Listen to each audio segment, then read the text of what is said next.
Hello everyone, welcome back to my channel. আশা করছি আপনারা সবাই ভালো আছেন, সুস্থ আছেন। আমিও খুবই ভালো আছি। আজকে আমি আপনাদের সাথে শেয়ার করব চিকেন রাইস, অনেকে আবার এটাকে মিক্স রাইসও বলে থাকে। বরমশাই ডিউটি থেকে এসে ওনার আবদার হলো চিকেন খাবে। আর এখানে গুজরাটে সবাই ননভেজ খায় না, তাই জন্য ননভেজের দোকানগুলো বন্ধ থাকে। আজকে যেমন সন্ধ্যা হয়ে গেছিলো তো তাই জন্য বন্ধ হয়ে গেছে। তো অগত্যা কী আর করবো, বরমশাই ডিউটি থেকে এসে একটাই কথা মুখে, চিকেন চাই চাই, চিকেন ছাড়া নাকি অন্য কিছু ওনার মুখে এখন রুজবে না। তো ফ্রিজ খুলে দেখলাম সামান্য একটু বোনলেস চিকেন আছে, ওটা দিয়ে কী বানানো যায়। অনেকক্ষণ ভেবে চিনতে ঠিক করলাম, যেহেতু এখন শীতকালীন সবজিগুলো প্রায় ঘরে থাকে, তো সেটা দিয়েই আমি আজকে একটা মিক্স রাইস বানিয়ে ফেলি। তাতে চিকেনও দেবো, তাই ওটা চিকেন মিক্স রাইস হয়ে যাবে। তাহলে চলুন এখন রান্নাঘরে যাই, কারণ অনেকটা দেরি হয়ে গেছে। তো চিকেন রাইস বানানোর জন্য আমি এখানে সবজি নিয়ে নিয়েছি। প্রথমে বলি, এখানে নিয়েছি মটরশুঁটি 1 বাটি, আর নিয়েছি বিনসগুলোকে ছোট ছোট টুকরো করে কেটে নিয়েছি।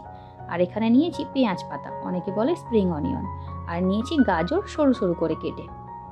এবার এই বাটির মধ্যে নিয়েছি আমি বোনলেস চিকেনগুলোকে লম্বা লম্বা করে ছোট ছোট পিস করে কেটে নিয়েছি। এতে কী হবে, ভাজতেও ভালো লাগবে আর রাইসের মধ্যে বেশ দেখতেও ভালো লাগে। অল্প একটু লেবুর রস দিয়ে দিলাম, আর দিলাম লবণ, আর দেবো 1 চামচ সয়া সস। চিকেনের যে কোনো ভাজা পোড়া রেসিপিতে সয়া সসটা কিন্তু বেশ ভালোই লাগে চিকেন ম্যারিনেটের কাজে। এবার এর মধ্যে দিয়ে দেবো আমি 3 টেবিল চামচ কর্নফ্লাওয়ার। এখানে একটা টিপস বলে দিই, চিকেনের মধ্যে থেকে কিন্তু সমস্ত জলটা ঝরিয়ে নিতে হবে, জল থাকলে কিন্তু হবে না। এবার কড়াই বসিয়ে দেবো গ্যাসের উনুনে। সামান্য একটু সাদা তেল দিয়ে সবজিগুলো ফ্রাই করে নেবো। প্রথমে আমি বিনসটাকে ফ্রাই করে নেবো। বিনসটা যেহেতু একটু টাইম লাগে, তাই বিনসটা সবার প্রথমে দিলাম। হালকা একটু নেড়ে চেড়ে লবণ দিয়ে ঢাকনা দিয়ে ঢেকে দেবো, ওই 2 থেকে 3 মিনিটের জন্য।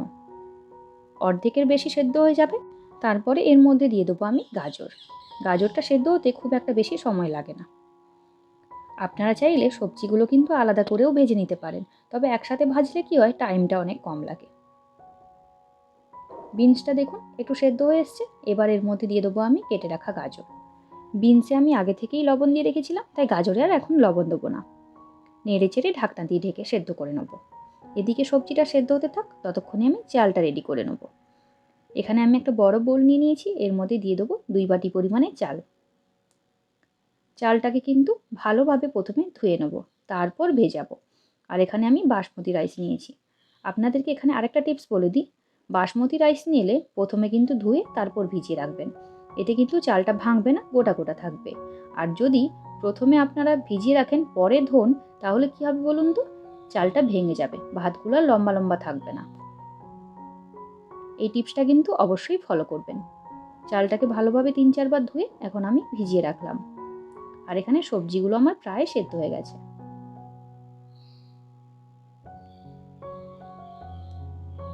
এবার এর মধ্যে দিয়ে দেবো আমি সামান্য একটু চিনি। আরেকটা কথা বলে দিই, এখানে আমি সাদা তেল দিয়ে সবজিগুলো ভেজেছি, আপনারা চাইলে কিন্তু ঘিয়ের মধ্যেও সবজিগুলো ভেজে নিতে পারেন।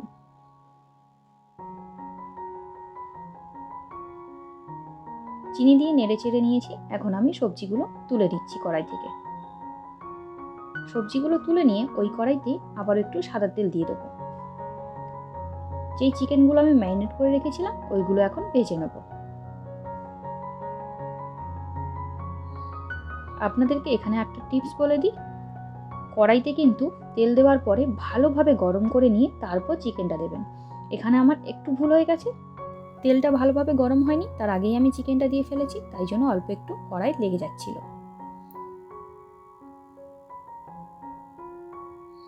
ঢাকনা দিয়ে ঢেকে দিয়েছিলাম যাতে চিকেনটা সেদ্ধ হয়ে যায়।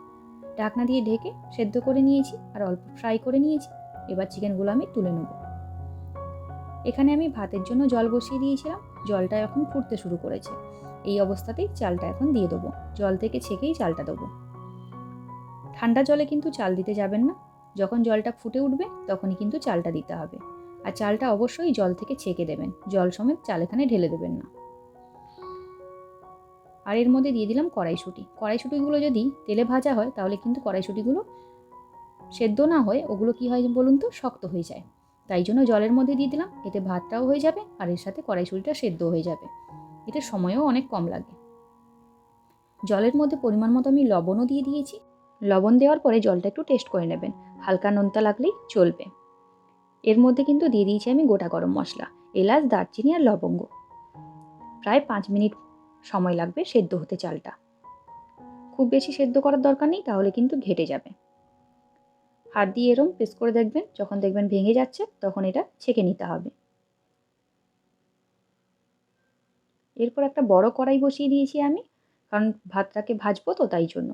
অল্প একটু সাদা তেল দিয়ে কুচনো পেঁয়াজ দিয়ে দেবো। একটা মাঝারি সাইজের পেঁয়াজ কুচিয়ে নিয়েছিলাম। অল্প একটু তেল দেবেন, খুব বেশি তেল দেওয়ার দরকার নেই। আর হালকা ভাজবেন, খুব বেশি ফ্রাই করার দরকার নেই। আর এর মধ্যে দিয়ে দিচ্ছি গ্রেট করে রাখা রসুন, ওই 4 থেকে 5টা কোয়া। হালকা একটু ভেজে নেবো, জাস্ট কাঁচা গন্ধটা চলে যাওয়ার। কাঁচা গন্ধটা চলে গেলে এর মধ্যে দিয়ে দেবো আমি স্প্রিং অনিয়ন, অনেকে বলে থাকে পেঁয়াজ পাতা। এটাকেও হালকা একটু ভেজে নেব। এরপর আমি এর মধ্যে দিয়ে দেবো আদা বাটা 1/2 চা চামচ। আদা বাটাটাও হালকা একটু ভেজে নেব। এরপর এর মধ্যে দেবো আমি 2 রকমের সস, সয়া সস 1 চা চামচ আর দেবো গ্রিন চিলি সস 1 চা চামচ। সসগুলো দিয়ে হালকা ভেজে নিয়ে আমি এর মধ্যে দিয়ে দেবো ভেজে রাখা সবজি আর ভেজে রাখা চিকেন। সস দিয়ে কিন্তু গ্যাসের আঁচ একদম লোতে রাখবেন, না হলে সসটা পুড়ে যাবে।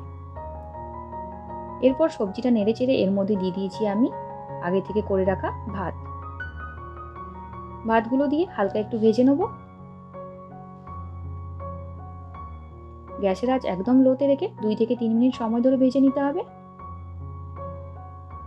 এরপর এর মধ্যে আমি দিয়ে দেবো সামান্য একটু চিনি আর দেবো বাটার। আপনারা চাইলে বাটারের জায়গায় ঘিও দিতে পারেন।